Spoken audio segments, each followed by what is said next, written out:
Hello and welcome back to A Chapter a Day with Jeff. Today we read Chapter 2, titled Desire of Think and Grow Rich by Napoleon Hill.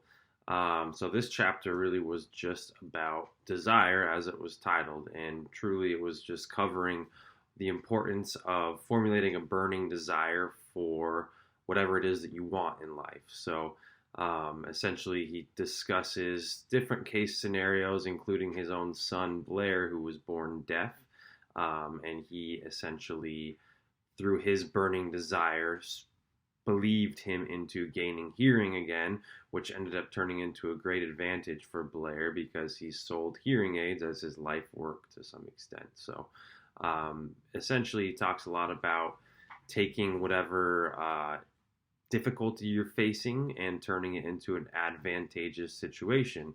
It was interesting because it was the first time in the book that you really realize when the book was written, because he references the 6 years of economic downturn, things like that. And it actually prompted me to go back and check when the book was published, which was originally in 1937, so directly after the Great Depression.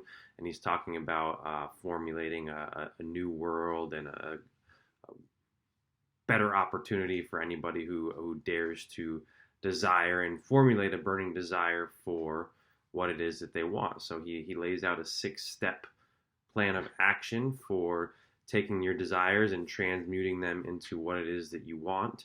And obviously, in this book, it's in the form of financial gain to some extent. This chapter really kind of reminded me of somebody that I follow through social media, and his name is Eric Thomas. He's a motivational speaker. I think he calls himself the hip hop preacher or something like that. And essentially, he has a famous line that he goes through a kind of an old fable of some mentor or guru, and there's a younger guy who wants them to teach him how to be successful. And long story short, they end up going to the ocean, and he holds his head under the waves, and he's drowning. And he finally comes up and he says, "Hey, why were you drowning me? Why'd you hold me under the water?" And the mentor says, "What were you thinking about when you were under the water and I wouldn't let you up?" He said, "Well, I was just thinking about how bad I wanted to breathe." And the mentor basically says, when you want success as bad as you wanted to breathe in that circumstance, that's when you will be successful. So this chapter really touched on just the burning desire and how it takes more than just a wish, but it takes an all-encompassing desire and burning the bridges that lead to possible failure and leaving the door open for failure on your path to success. So there was one poem in there actually that I thought was very memorable for myself personally, and I want to kind of read it real quick just to mostly remind myself, as I'm sure everybody has read this already, but it goes like this. "I bargained with life for a penny, and life would pay no more. However, I begged at evening when I counted my scanty store. My life is just an employer. He gives you what you ask, but once you have set the wages, why you must bear the task. I worked for a menial's hire, only to learn dismayed that any wage I had asked of life, life would have willingly paid."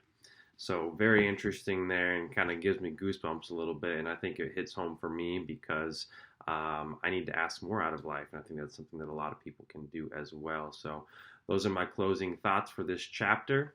Tomorrow I will be reading chapter 3, obviously. And I will say that today was tough for me. I really didn't want to read tonight for whatever reason. I'm a big Los Angeles Lakers fan, and they're playing on TV right now, so I wanted to watch that instead. But I'm glad that I powered through and was able to make it happen. So looking forward to tomorrow, and hopefully you follow along. Thanks.